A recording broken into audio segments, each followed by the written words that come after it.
16 sailors preparing for one of the ultimate tests to be found in offshore racing, the legendary Rolex Fastnet Race, which will take teams on a challenging 608 nautical mile racetrack renowned for its changeable weather and complex tidal currents.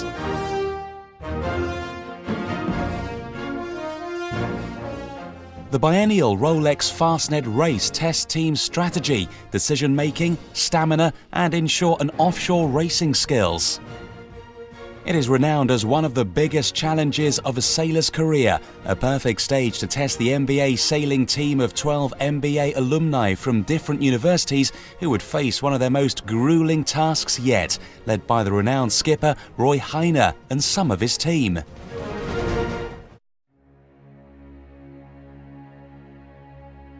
The epic Fastnet racetrack starts in Cowes in the Solent and heads across the often tempestuous Celtic Sea to the Fastnet Rock off Southern Ireland and back to the finish in Plymouth.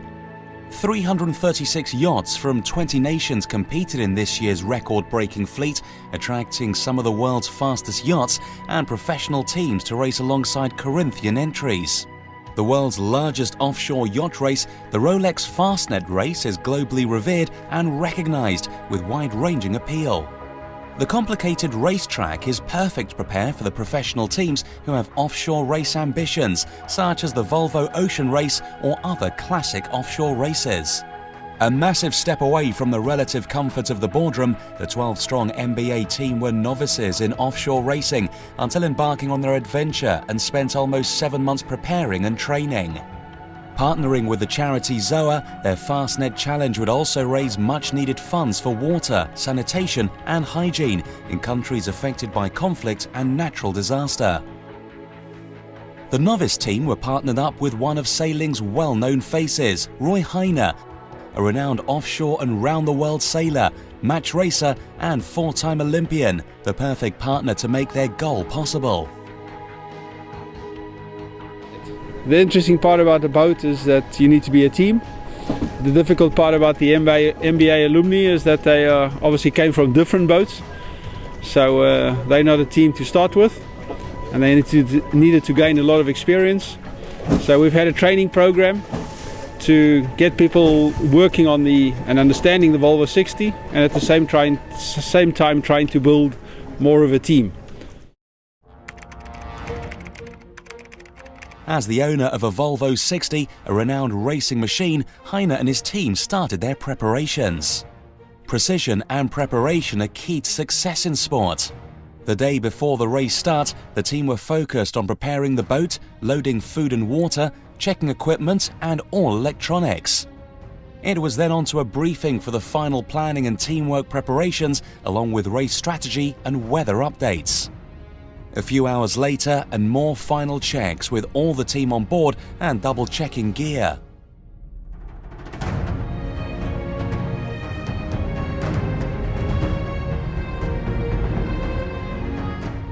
The weather was looking good for the race as the wind increased, with the team reviewing their boat handling and roles in trimming and tuning sails and sail change techniques.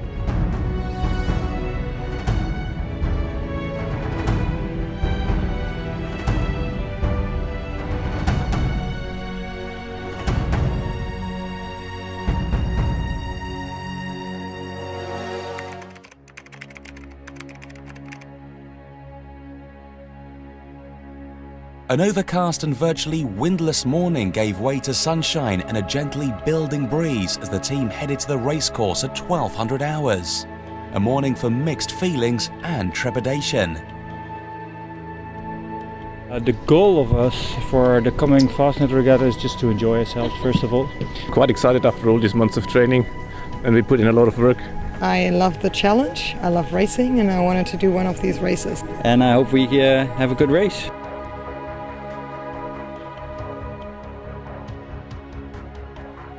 Just a few minutes to go until the start, and the team reviewed their tactics for the critical moments before, during and after the start. With light winds forecast, the first half of the race would be a tactical upwind leg. Looking forward to it, but also a little nervous because it's known for being pretty unpredictable. I'm very much looking forward to a very exciting race. I hope we have some wind, not too much rain, a bit of sunshine and loads of fun on the boat. So right now I'm just ready to get started, get this over with and see how we do. We'll see what happens, and also we want to sail for water, for Zoa, of course.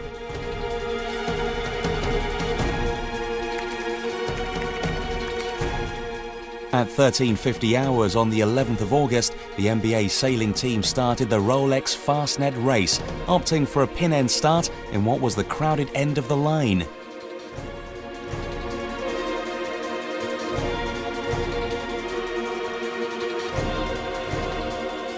Team Abu Dhabi and two Russian yachts, the Swan 60s Brononasek and Petite Flamme, secured the best starts. The British TP52 Pace and the MBA sailing team were just a few metres behind. Minutes after the start, some short, sharp tacks rewarded the teams with the best executed boat handling, as teams tried to choose the best tacks in the shifty breeze close to shore with gusts up to 25 knots. As the sky cleared, the breeze decreased, perfect conditions for those on their first Rolex Fastnet race. The first stage of the race was upwind in a west-south-westerly breeze. The wind then veered northwest as teams changed onto a starboard-favoured tack along the south coast of the UK before heading to the northwest and onto the turning point of the Fastnet Rock.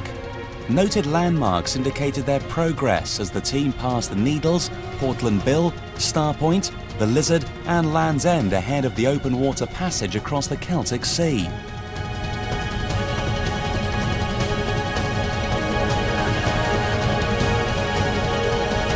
32 hours later, the team were in the middle of the Celtic Sea and heading towards the Fastnet Rock. As the sun set, the view was spectacular, with the crew on Team Heiner One sailing towards the sinking sun. During the day, crew changes were frequent to ensure teams were refreshed and given adequate sleep to deliver their best for racing. A rotating crew schedule balances the number of team resting and those racing. Food and refreshment are critical to the performance of the team, with others fixing kit and getting sails ready. Hi Mum! Am I on TV now? Is this tea? I asked for coffee, damn it! I'm getting some freeze-dried porridge. It's lovely! And what is your role in all this, big boy? My role in all of this is...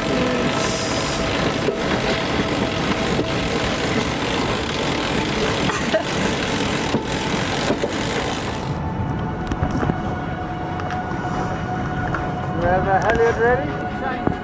Good. Yeah, he's now. Get in.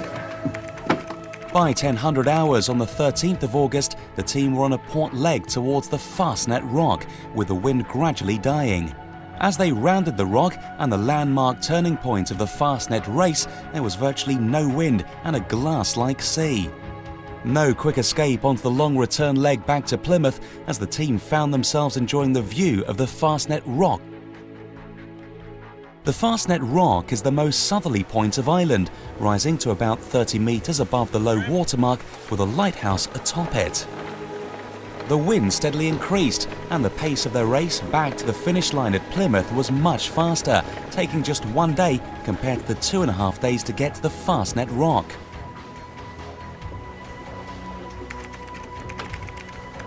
In a historic race which is as notoriously difficult to finish as it is to win, the team could be proud of their achievements in what was a long, hard, tiring and incredibly rewarding experience.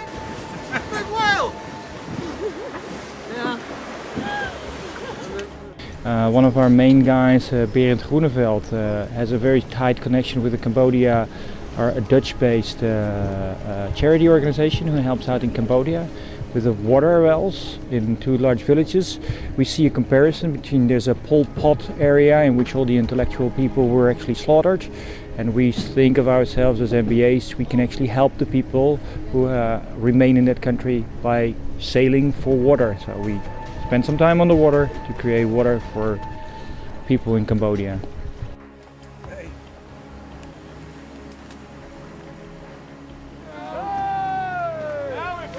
A goal achieved for each and every one.